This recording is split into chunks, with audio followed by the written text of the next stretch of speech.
Yes.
Mm.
إمم.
Good day, everybody. We start in about 22 minutes.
Can you hear me? Yes, testing 1, 2.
Hello, John. Hello, Ben, how you doing? Hi, fine. Yeah, so you can introduce Dr. Gooch, correct? Okay. Yes. Okay. I hope he's coming. I had a hard time getting a hold of him.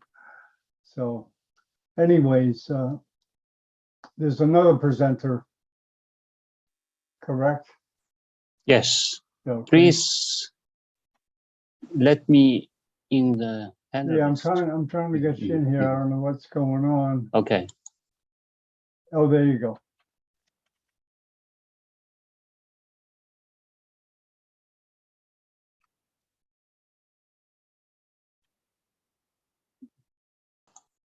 Okay, we start in 9 minutes. Mhm.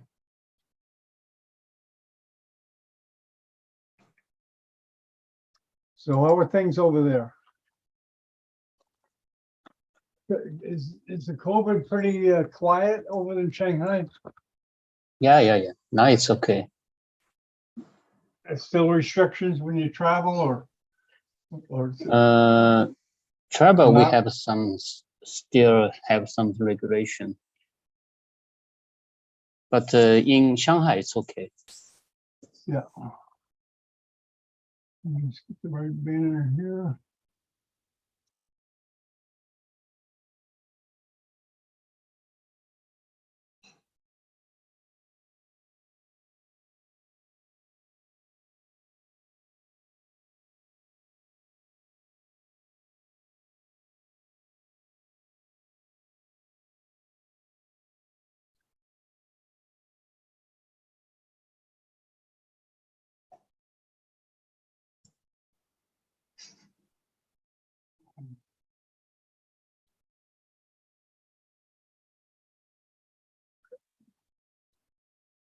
Okay, that's the right one.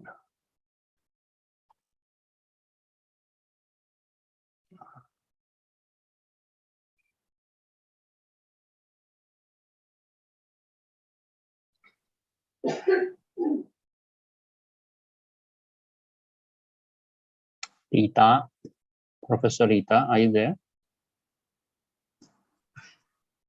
Yes. Okay, I'm you Professor may hang. Hi. How are you? How are you? So today you will introduce the natural history of the cavernous malformation of brain stem. Yes. Okay.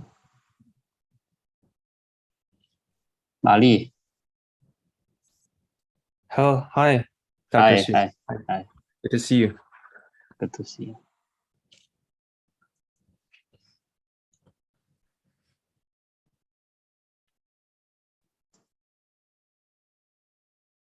Professor Salaza, are you there?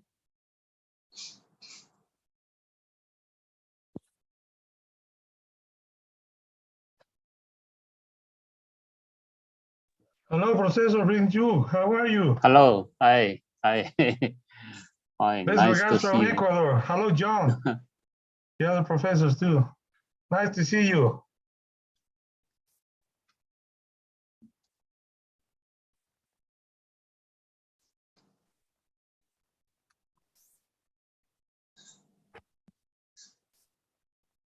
You see the mountain behind me? Yeah. It It's looks like in- the Fuji. It's Yes. Cotopaxi. It's a mountain in your country? Yeah, it's a volcano, an active volcano. Okay. I can see this volcano from my office. Oh, good. Yeah, So you have a lot of hot springs yeah, we have. around there? Okay. Yeah, around my city of Quito are about 7 volcanoes. Okay, 7 volcanoes. Yeah. Is it dangerous? Not too much because Okay. they don't bother too much. Okay.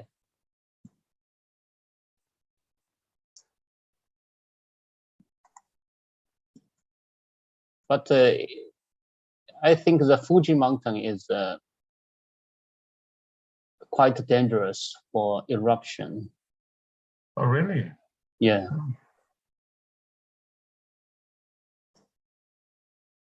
And in China, do you have so many volcanoes too, also? Not so many. Good morning, Dr. Salazar. Yeah, Hello, Japan. Dr. John Bennett. Nice to see you. Nice to see you. Yeah, the Japan has the active ones, right? Japan and more than China. Well, Ben, Dr. Gooch had a surgical emergency, so he won't be Okay. coming. So Okay. I'm sorry about that, but we'll go on with Dr. Lee. Whenever Okay. you're ready. Okay, in So, about four Li minutes. Da will be the first speaker. First and the last. Okay. So Gooch couldn't come here. No, Okay. we had yeah. I Okay. think it's partly my fault, lack of communication, good communication. Okay. Okay. Uh, Maybe next time. yeah, Yeah, I'll yeah, sort of set it up Mhm. because it's a really good stroke program. I think you'd like it. I don't know, maybe you're aware of it. You know, with sometimes they have the CT on the ambulance, Mhm. and they really monitor the patient from the minute there's a possible stroke. It's Mhm. probably the best program in our country. Mhm. So I'd like you guys to see it. Yeah, I maybe I have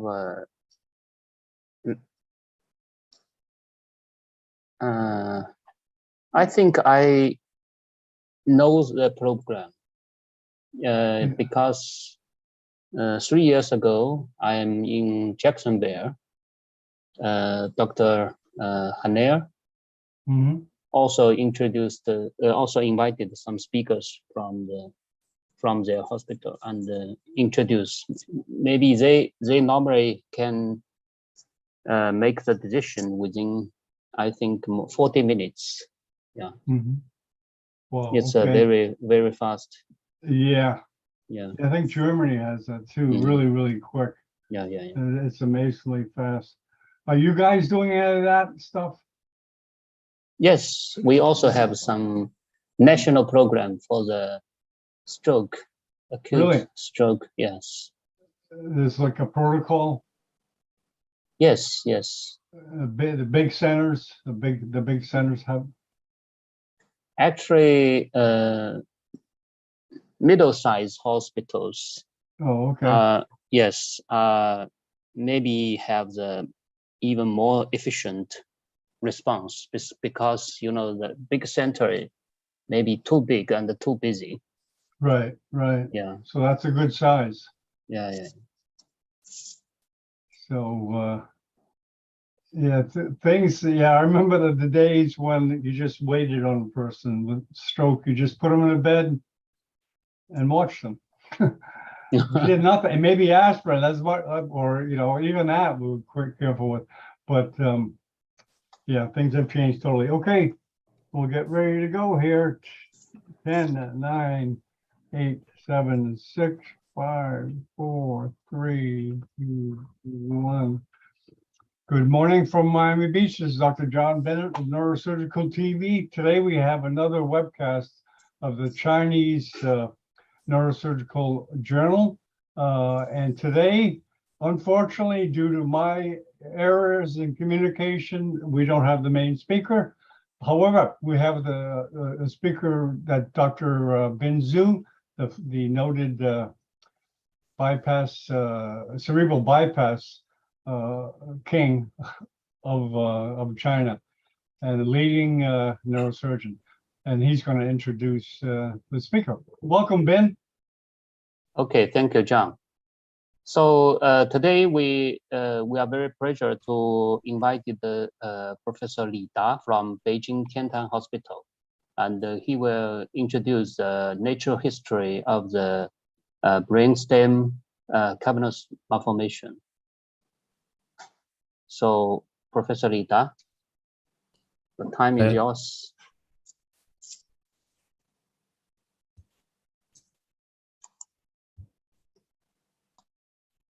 Good morning, everyone. The topic of my presentation regarding the natural history of brainstem cavernous movement.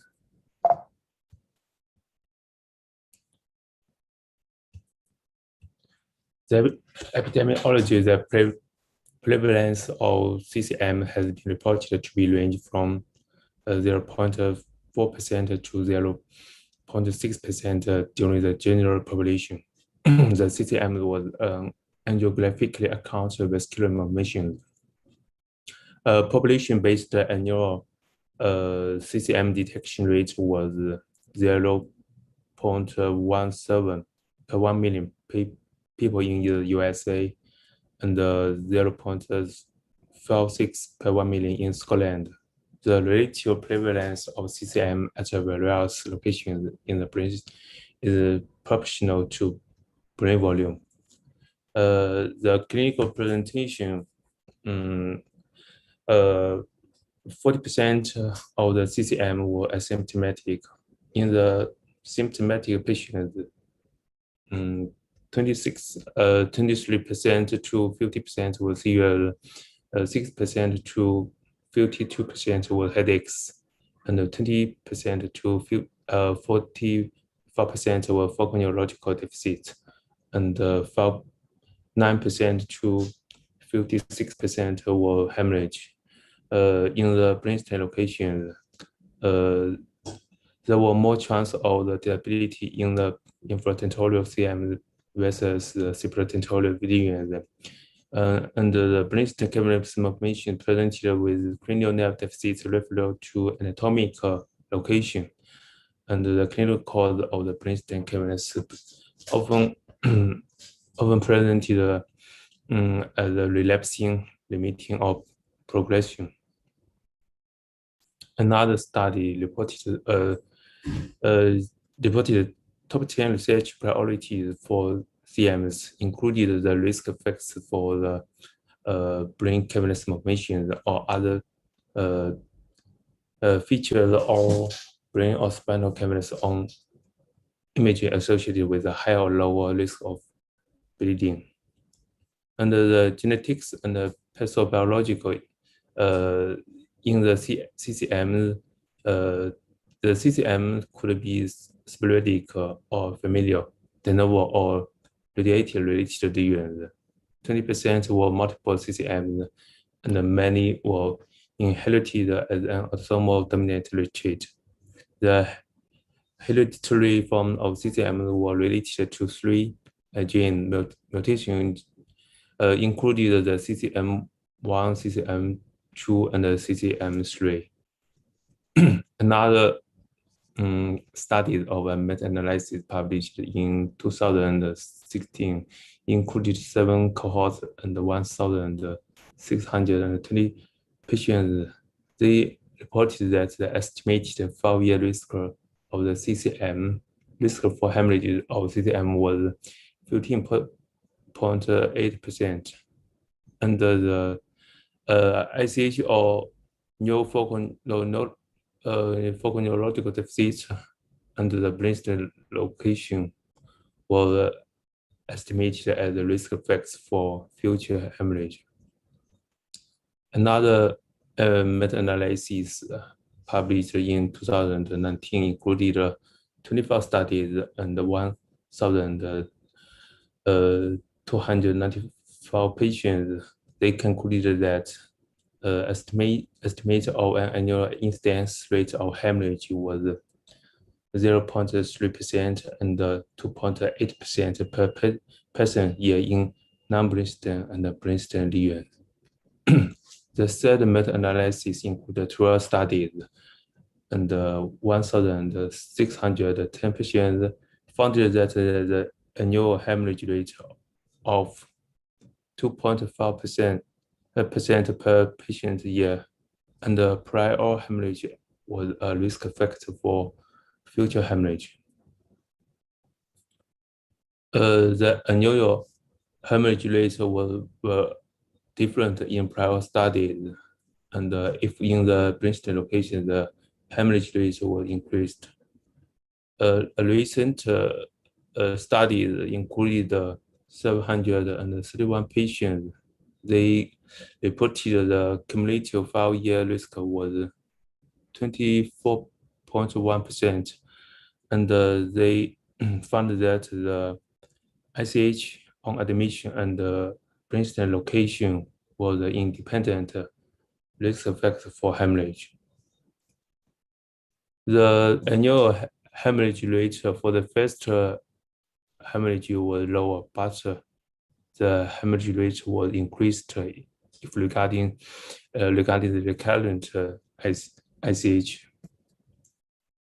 In the prior studies, several facts were found to be the risk factors, including the prior hemorrhage location, age, or the gender, or the size. And a recent meta-analysis found that the prior hemorrhage was a widely acknowledged risk factor for the hemorrhage. A population-based cohort study included 14 cases of brainstem cavernous malformations and found that the 5-year risk of hemorrhage or FND reached to 57.1%. And another meta-analysis included 113 cases of brainstem cavernous malformation. The 5-year risk of hemorrhage or FND reached to 50.7%. In the survival care, the red care showed the patient the cumulative hemorrhage risk of brainstem cavernous if presented with ICH or FND. The 5-year cumulative hemorrhage risk for brainstem cavernous varied in prior studies. The rate ranged from 18% to more than 40%. And in a meta-analysis, the 5-year cumulative hemorrhage in the brainstem if presented with ICH or FND, the risk at 5 years was 6%, and if the brainstem cavernous malformation presented with other symptoms, the 5-year risk was only 8%. In our institute, the conditions for observation, including the 6 conditions, the first non-hemorrhage or asymptomatic, only 1 ictus with mild symptoms, small, deep-seated or inaccessible. The fourth was surgery severely compromised neurological function. The fifth, the patient experienced functional recovery or disappearance or diminishment of hematoma. The sixth, if the patient declined the surgery, we will suggest a close observation. The surgical indication included the following 5 conditions: multiple ictus, leaving at least 2 centimeters, acute or subacute hemorrhage with significant mass effect, severe or progressive symptoms, exophytic or abutting the pale or ependymal membrane. If we recently evaluated our in our prospective cohort included 780 cases of brainstem cavernous malformation under observation. After mean follow-up duration of 6 months, we found the rehemorrhage was found in 175 patients. The prospective annual hemorrhage rate was estimated to be 7%, and the neurological function was worsened in 74%. The 6 risk factors were found to be related to the future hemorrhage, including hemorrhage on admission, DVA, modified ranking scale at least two grade. The size at least 1.5 centimeter, crossing axis point or a superficial located lesion. In the 468 cases with at least a follow-up duration of 5 years, we estimated the 5-year cumulative hemorrhage risk, and we found the value was 30.8%. The risk factors for 5-year cumulative hemorrhage risk included the age at least 55 years old, hemorrhage on admission, DVA, and superficial location. The 4 risk factors for hemorrhage was quite similar in our prior study. And we also performed a stratified analysis within subcohort of 341 patients with a hemorrhagic presentation. And we also found that age at least 55 years old, DVA, and the superficial CT location, and the crossing axis point remain the independent risk factor for hemorrhage. In the incidentally diagnosed brainstem confirmation, we reviewed 48 cases. The first figure illustrated the baseline of the incidentally diagnosed brainstem cavities mentioned, and the 4 figures illustrated the survival of certified risk effects, and we found that the size, DVA, and edema, and age at least 55 years old was independent risk factors for hemorrhage. And in the incidentally diagnosed brainstem confirmation, we after follow-up, we found that the neurological was improved in 22 patients, unchanged in 19 patients, and worsened in 7 patients.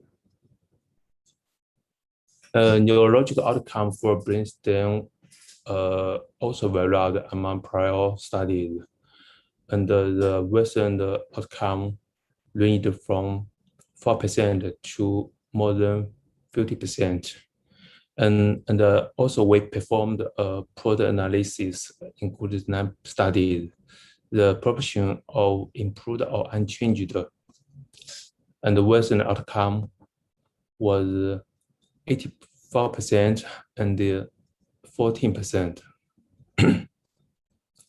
In 16 prior studies, the disease-specific deaths occurred in 12 patients.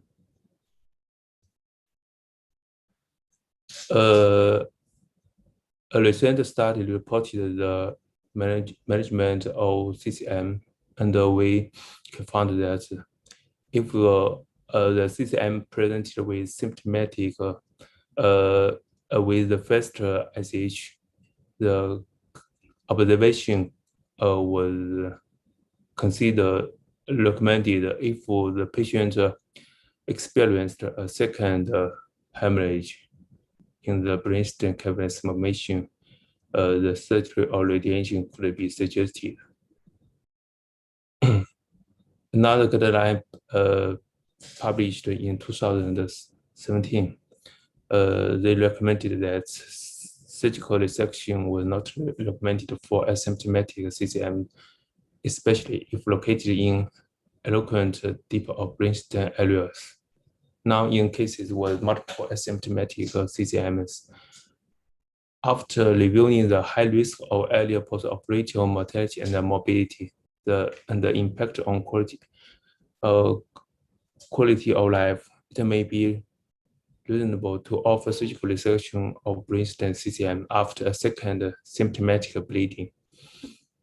And the indication for resection of brainstem cavernous formation after a single disabling bleeding or for spinal CCMs were big.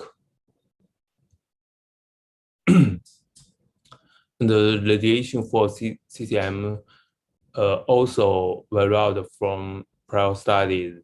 The attitude towards the use of radiation for CCM ranged from endorsement to totally rejection. And in the guideline, they recommended that radiation may be considered in solitary CCM with previous symptomatic hemorrhage if the CCM lies in eloquent areas that carry an unacceptable high surgical risk. Radiosurgery is not recommended for asymptomatic CCM. For CCM that are surgically accessible, not in familiar CCM because of concern about de novo CCM genesis. In a most recent study published in 2022, they concluded that conservative or radiosurgical management is a justified treatment alternative. But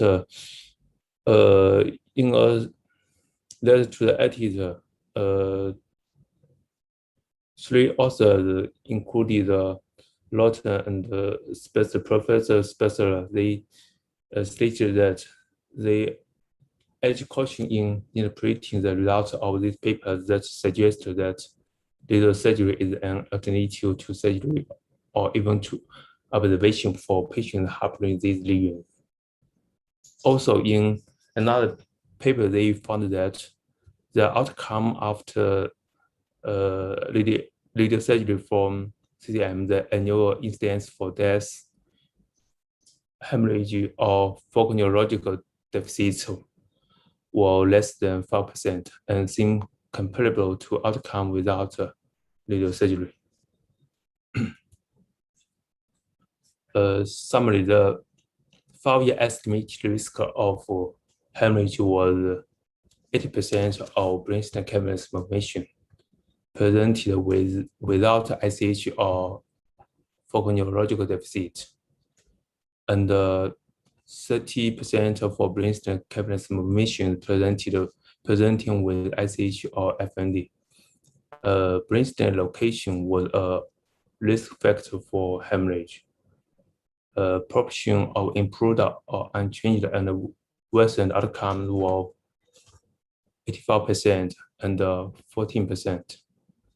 There were no effective drug, and the long-term validity of radiosurgery were undefined compared to natural history. Randomized trial was needed. Thank you. Okay, thank you. Regarding the result of the radiosurgery, so do you check the dose of the radio treatment? Because if the in the early stage, normally they treat the cavernous malformation as a tumor. So normally they use a dosage is around 45 to 50 gray. But now, like in our hospital, our colleagues, they use only 1/3 of this dose, only like 15 gray to treat this brainstem cavernous malformation. According to their treatment results, it's quite good comparing to the normal dosage. So do you mentioned the result for the radiosurgery. So do you analyze a different dosage or just as a treatment method?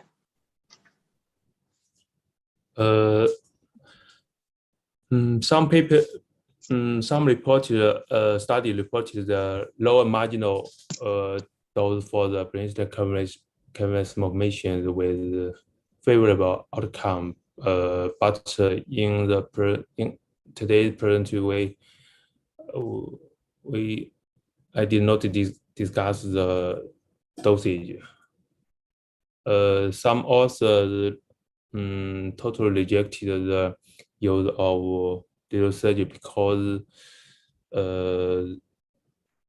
we could not check the effectiveness of neurosurgery via imaging. The effectiveness of neurosurgery for the AVM could be checked by the DSA or MI if they have been accrued. So some papers reported the usefulness of neurosurgery for the CCM just based on one single arm study without the control group. They just compared the annual hemorrhage before or after the radio surgery, but without the control group. So some authors recommended the randomized trial was required.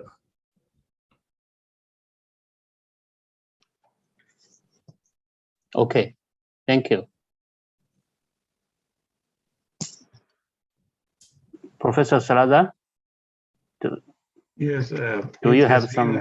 Yeah, thank you, Professor Lee. It was very interesting, your lecture, especially when you mentioned a high number of patients in your center, about 700.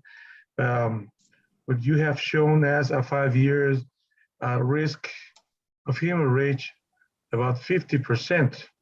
And you have shown us the conditions to observe or to do an operation. Mainly, you stressed an operation should be done when there's a second rebleeding, which is about 24%. And if the size is more than 2 centimeters. And you have shown us a very impressive improvement, about 40%, which is very, very important. And I would like to ask you, Professor, what special considerations do you have in the management of children? Since in that population, we don't want to give radiation. Can you give us some tips related to the management of these malformations in children? Thank you. The management of the children was similar to the adult patient. If the children, the surgical indication or observation indication for the children, in my opinion, it was quite similar to adults. Sometimes we found the living size of the breast cavity malformation was generally larger than the size in the adult patient, with will suggest the surgery for the pediatric patient if the patient presented with hemorrhagic symptoms. But we do not recommend the radio surgery. Also, the patient did not present with any symptom or diagnosed. Incidentally, we will recommend the observation.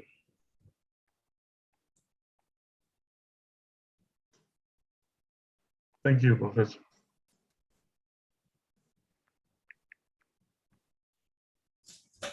Okay. Okay, any more comments or questions from the panelists? Hello, Wan Lee. Oh, hi. Yeah. This Hi, is Johnny. Welcome, Sorry, welcome. I'm a few minutes late. Anyway, yeah. I think this is a very interesting topic about the cavernous malformation, especially the brainstem cavernous malformation. Yeah, for children, just like Dr. Salazar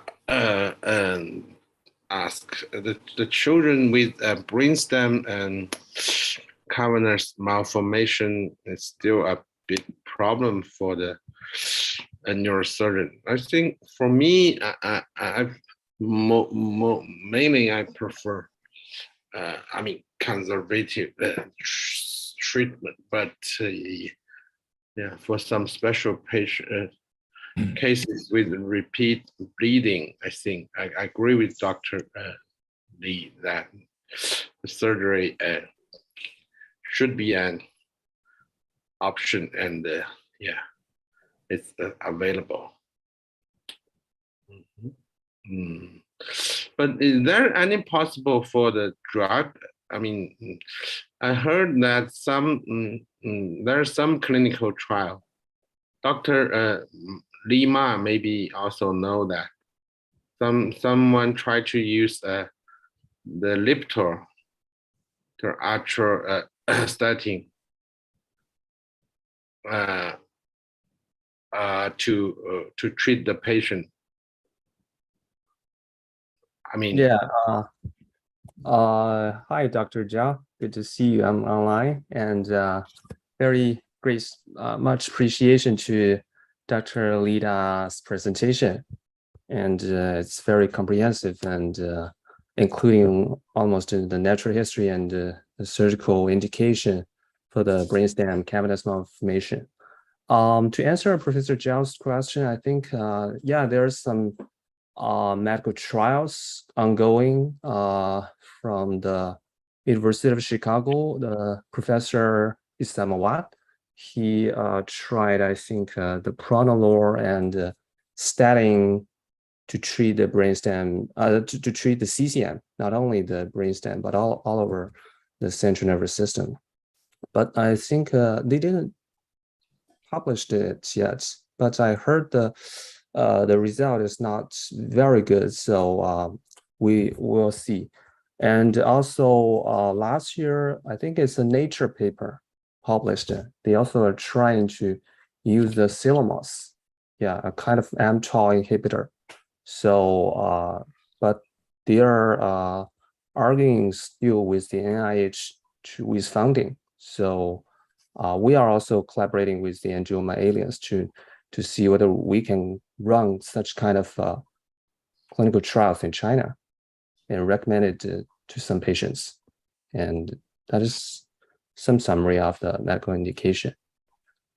And I also have a brief question for Dr. Lida, and he's my colleagues, and very good to see him online. And so is there any difference from the hemorrhage risk with the specific location of the brain CCM? I mean, is the midbrain or the pontine or the medullary CCM is more dangerous than the other?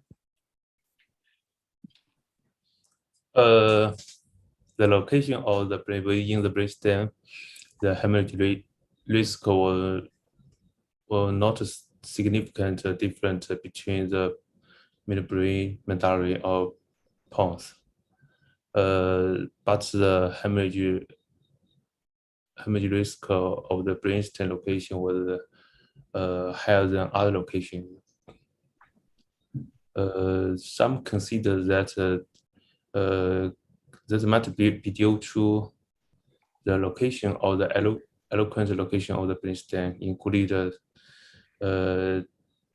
several cranial nuclear or fibers compared to supratentorial location. Okay, thank you.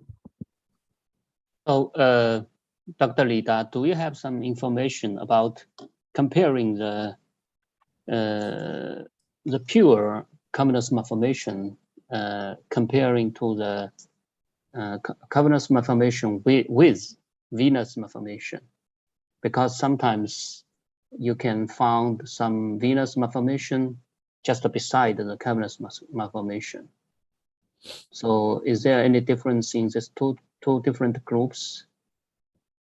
We did not compare the baseline between the CM with or without the VM venous anomaly, but we have just performed a Cox regression analysis, we found that if the CM accompanied by VM, the hemorrhage risk was increased, but the phenomenon was not similar to some other studies. The risk effects of DVA for the hemorrhage were different in prior studies.